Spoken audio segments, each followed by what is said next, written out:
لله نحمده ونستعينه ونستغفره ونعوذ به من شرور أنفسنا وأشهد أن لا إله إلا الله وحده لا شريك له وأشهد أن سيدنا محمدا عبده ورسوله صلى الله عليه وعلى آله وأصحابه حق قدره ومقداره العظيم. وبعد، فأوصيكم عباد الله ونفسي بتقوى الله عز وجل وطاعته، فإن التقوى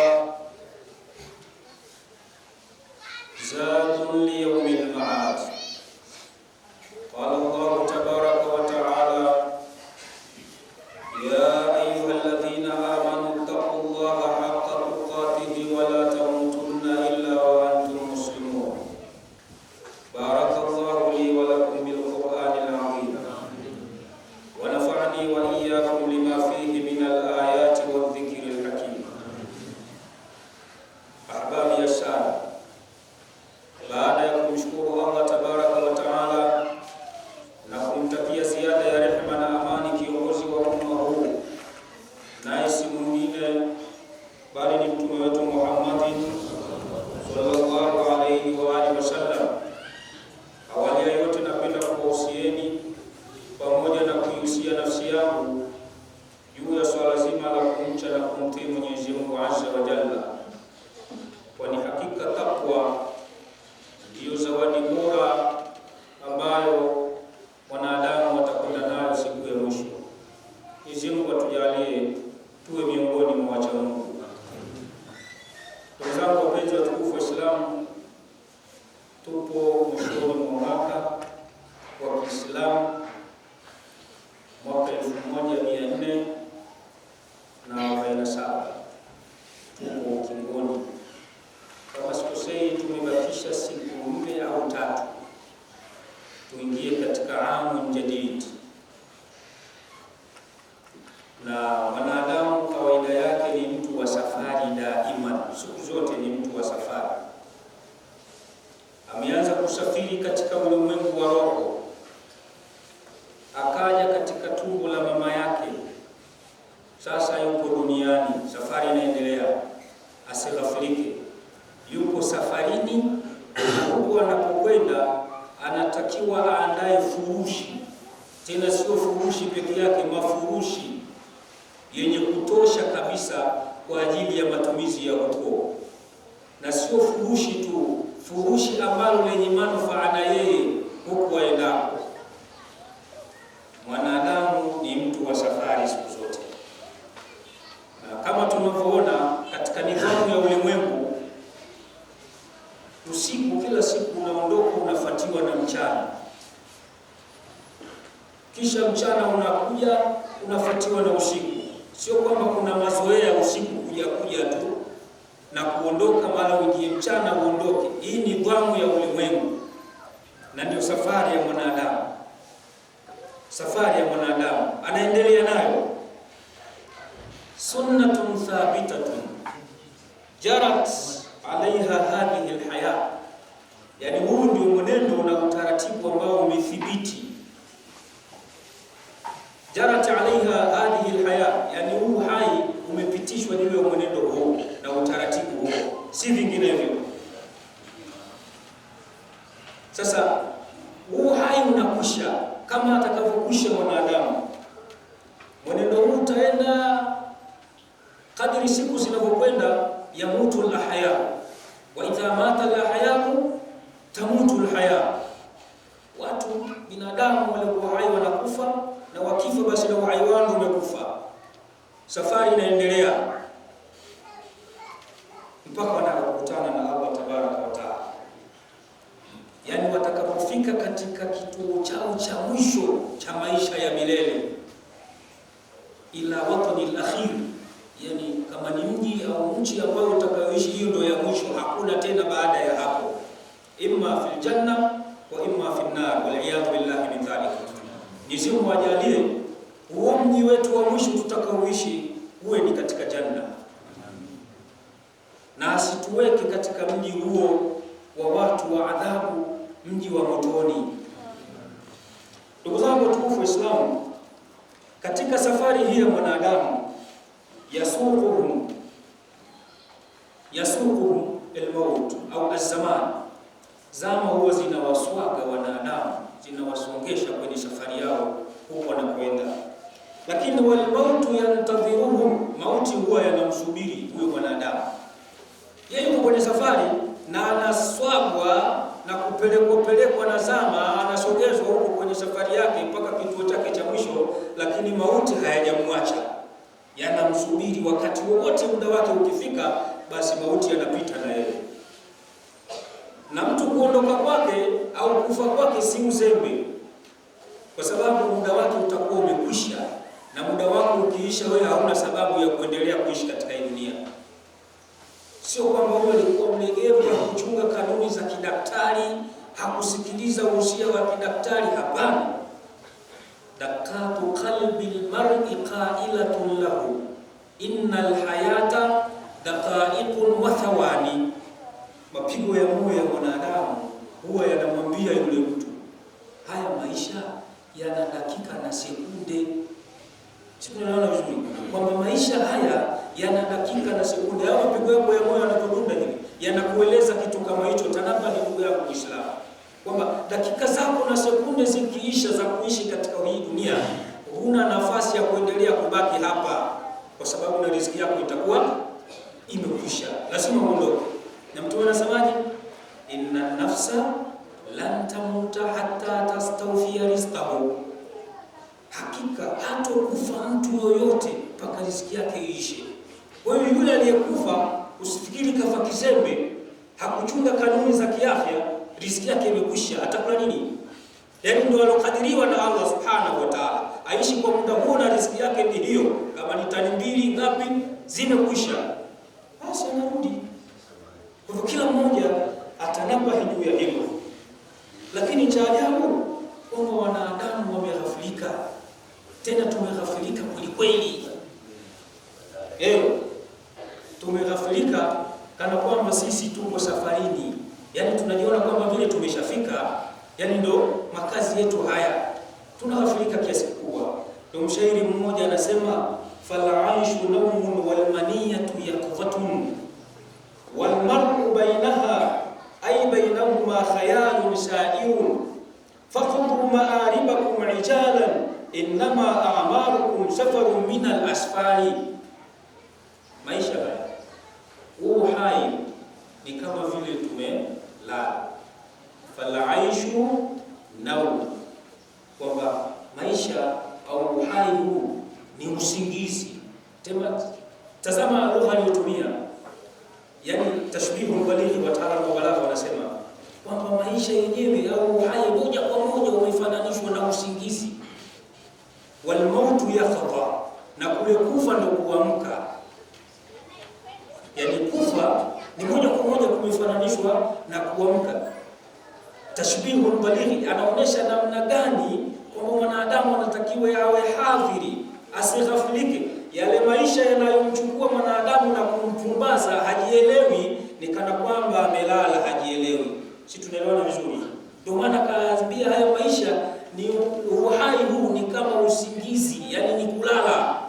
Yani wale walioghafilika na maisha haya ya kilimwengu, maisha ambayo yenye kutoweka muda wowote, kwamba yani kana kwamba wamelala, lakini watakapokufa sasa ndio wanaamka. Kwa hiyo kufa ndio kuamka kwetu. Sasa tumeghafilika, lakini anatuambia faqdu ma'aribakum, fanyeni yale mambo yatakayokupeni faida, yatekelezeni yale mambo yatakayokupeni faida. Wal mar'u bainahuma khayalun sa'irun, yani na binadamu walivyo katika maisha haya ya kujisahau ni kama vile kivuli kinachotembea. Kivuli kinachotembea, yani kati ya uhai maisha haya na kule kufa, hapa katikati yake ni kana kwamba mtu nikafananishwa na kivuli kinachotembea, hakina ikama kwamba kitatulia hapa basi, yani kinatembea, kinazurura kwa wakati wote. Kwa hiyo katika safari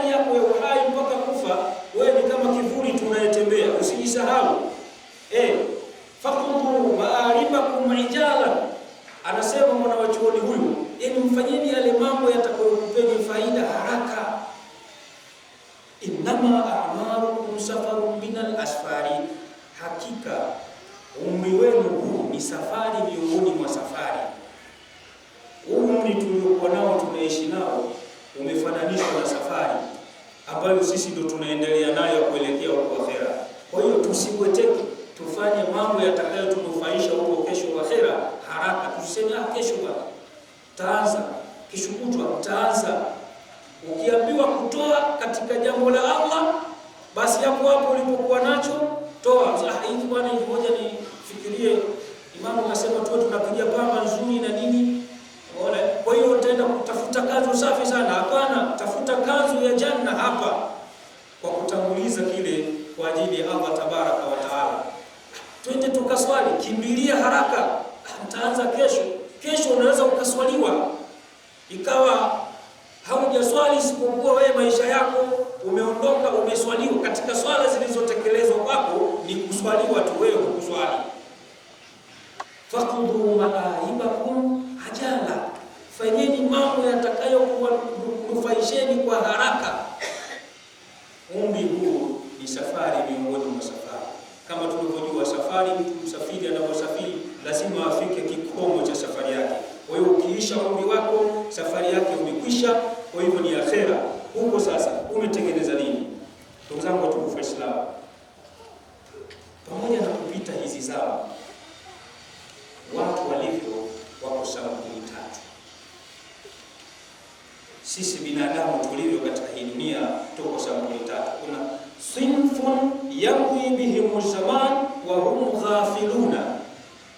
Kuna sampuli ya kwanza ni sampuli ya watu ambao zama zinapita na hali ya kuwa wameghafilika.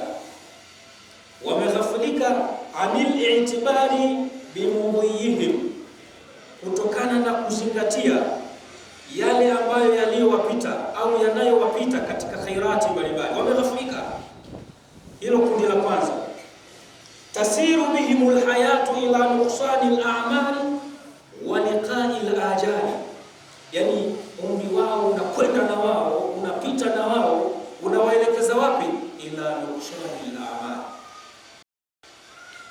katika kupungua ule umri wao wa kuishi. Hizi zama hizi zinapita na sisi kutupeleka katika kule kupungua muda wetu wa kuishi na kukutana na muda wetu wa kuondoka. Yaani kadri siku zinavyokwenda zinatusogeza katika kupungua muda wetu wa kuishi na kutusogeza katika kukutana na Allah tabaraka wa taala. Wahum, na kundi hilo, maadhalika, pamoja na yote hayo, wameghafilika kwamba umri wao unakwisha, muda unasogea wa kuondoka.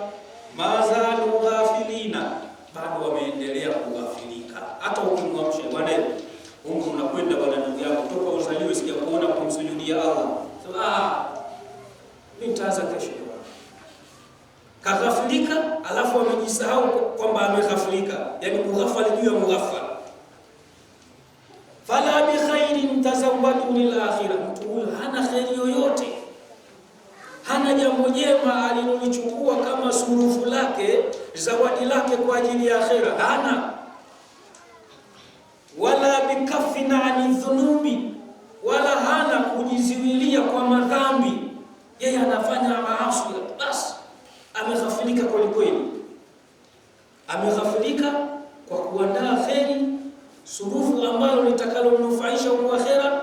Pia ameghafilika kwa kudumu na madhambi, manake hajiziwilii yeye kufanya madhambi, anamuasi tu Allah bila kujali, anakwenda hafikirii kwamba anakutana na Allah subhanahu wa ta'ala. Sasa hao fala yastayqiduna min subati ghaflatihim, hawezi kuamka hao kutokana na ile raha ambayo wamezama katika hiyo raha kwa ule mughafali wao. Subata waja'alna nawmakum subata, yani kana kwamba mtu aliyelala katika usingizi fofofu anajisikia raha tu na burudani. Sasa kuna watu wameghafilika na maisha ya dunia kana kwamba wako katika subata ghafla, raha ya mghafiliko, wanakula raha tu. Wenyewe wanasema wanakula bata na vifaranga vyake, hivyo kwamba hawa hawawezi kuamka illa wa hum fil quburi min al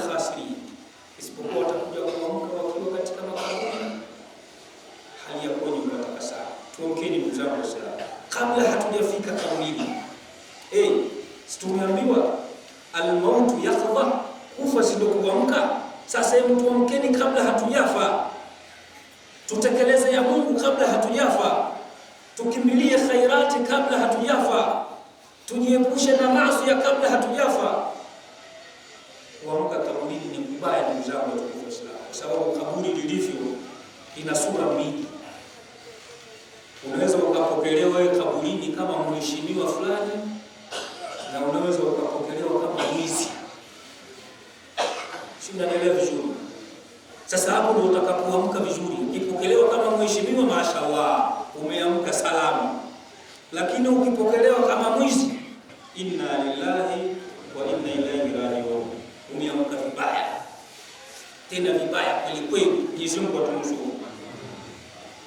Sasa ukiamka kule kaburini, ndio Mwenyezi Mungu anasema wa badala minallahi ma lam yakunu yahtasibun. Wa badala minallahi ma lam yakunu yahtasibun, na yatawadhihirikia wao mbele ya Allah, yatawadhihirikia wao kutokana na Allah. Ma katumia ma, yale yote ambayo lam yakunu yahtasibuna, hawakuwa wanatarajia kwamba watakutana nayo. Sio naambiwa bwana kuna munkar na nakiri huko. Waneno tumeyakoshea. Ukifa umekufa bwana, umeoza, itakuwaje? Lakini sasa watakapoingia kule, wabadalahum ma, yatawadhihirikia wao minallahi ma lam yakunu yahtasibun, yale yote ambayo katumia ma, yani kila lile unapokuwa unalitilia shaka unaloelezwa liko katika taalimu ya Rasulullah sallallahu alaihi wasallam, unasema hakuna unatilia shaka, basi yote yatakudhihirikia wewe. Hukuwa na dhana, hukuwa na yakini kwamba utakutana nayo, lakini sasa umekutana nayo. Bora uamini kwamba yapo alafu ukutana nayo na kwa kidogo, lakini unaamini hauamini kabisa kwamba yapo alafu ukutana nayo ni balaa. Maana hata ukiambiwa bwana hii njia hii ni hatari, kuna vibaka, basi utakuwa unakwenda kwa wasiwasi kidogo. Angalau hata wakikukaba, lakini ulikuwa kidogo una yakini na hilo. Lakini sasa unakwenda hujui tamaki ghafla, umekwenda na maji, basi yale maumivu yake yanakuwa ni makubwa. Hata mtu ukimuuguza mpaka mwisho akaja akaondoka, maumivu yanakuwa sio makubwa kama yule ameondoka ghafla. Hakuuma bwana, tamaki tukalala akonga, yani taharuki yako inakuwa ni kubwa. Kwa hiyo amini haya yote unayoambiwa kwamba utakutana nayo, ili ukikutana nayo basi kidogo angalau uwe na ahueni, japo ahueni haipo. Hilo kundi la kwanza, ndugu zangu watukufu Waislamu, watakuja kuamka makaburini. Mwenyezi Mungu atujalie tuamke kabla hatujafa. Lakini kundi la pili, sinfun nadharu ila tasarrumi al-ayami wa ta'aqubi al-a'wami nadharata tafakkurin bila amal. Ni kundi ambalo linaitazama, yani kupita kwa yale masiku. Kundi hili linakutazama kupita kwa yale masiku na miaka kuondoka, mtazamo wa kifikra, wanatafakuri. Siku yanakwenda, nilikuwa na 50 sasa miaka 60 hivyo, nilikuwa na 20 30, yani anatazama siku yanaondoka, anatafakari, lakini bila amali, hana matendo. Yani anahesabu tu na 40 sasa, lakini bwana swala vipi? Shukrani. Anahesabu tu na 50 bwana, anatafakuri, lakini bila amali. Sasa ni sawa sawa na sufuria kushoto, haina thamani. Tafakuri yako haina thamani. Yani unatafakari, mashaallah siku yanakwenda, kijana wangu amekuwa sasa namuozesha, anatafakuri masiku yanakwenda, lakini hakuna amali yoyote. Kundi la pili hili sio nzuri pia. Wa nadhara tahuzun ala sur'ati al-inqidai az-zamani, lakini kwa upande mwingine anatafakuri tafakuri ya huzuni, anahuzunika kwa ule haraka wa kumalizika zama. Sijafanya hiki, masiku yanakwenda, sijafanya kile.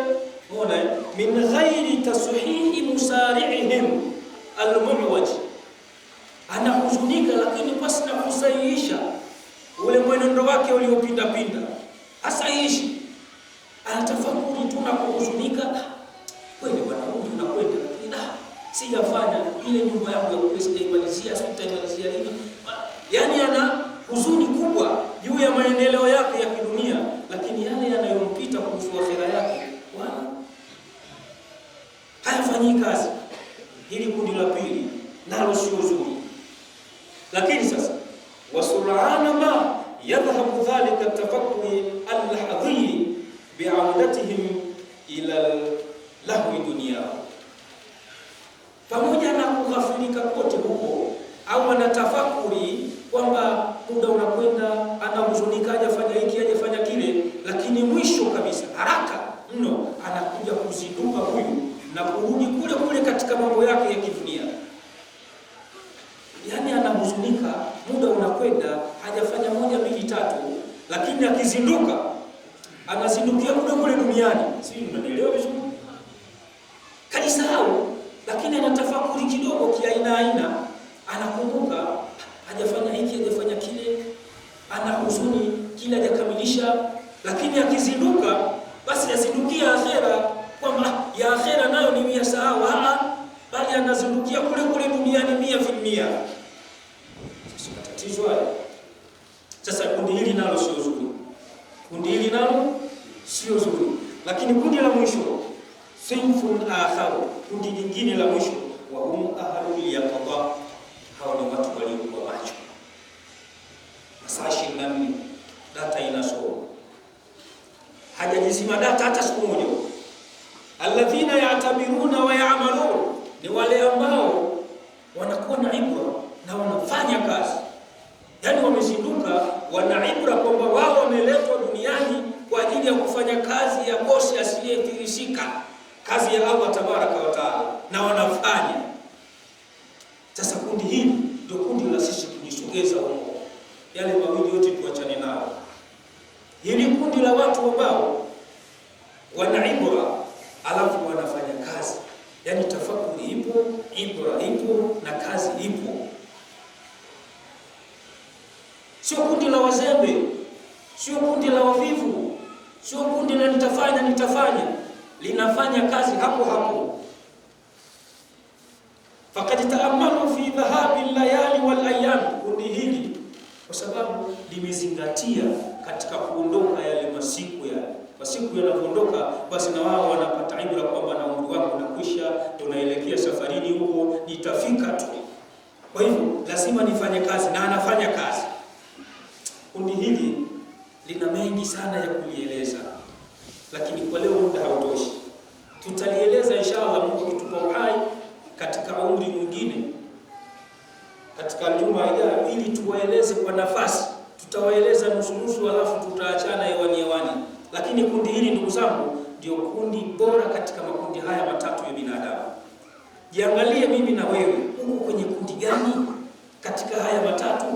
Je, kundi lako wewe uliopo unatafakari, unavuta ibra, unafanya na kutekeleza? Au ndio ule unatafakari alafu unapotezea? Ukizinduka bado umezindukia duniani? Au kundi ambalo limejizima data kabisa, mtandao usomi? Kila mmoja bali lisana wala nafsihi wasira, walau alqa, sisi hatukujui ndugu yako, wala wewe mimi hunijui, bali mimi mwenyewe najijua na Allah ndiye ananijua zaidi. Kwa hivyo tuhameni katika makundi ya hovyo, tuhamie katika kundi hili lilokuwa jema.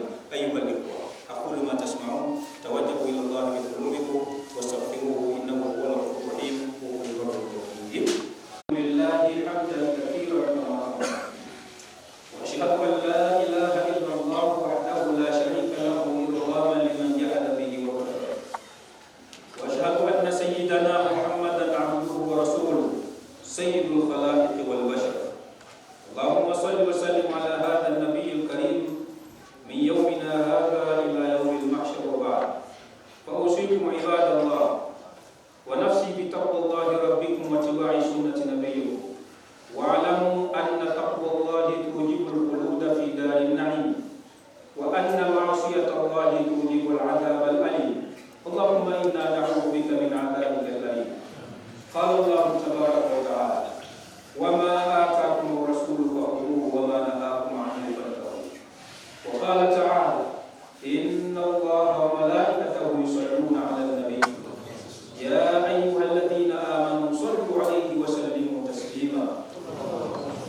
Allahumma salli ala sayyidina Muhammadin wa ala ali sayyidina Muhammad kama sallaita ala sayyidina Ibrahim wa ala ali sayyidina Ibrahim wa barik ala sayyidina Muhammadin wa ala ali sayyidina Muhammad kama barakta ala sayyidina Ibrahim wa ala ali sayyidina Ibrahim fil alamin innaka Hamidum Majid.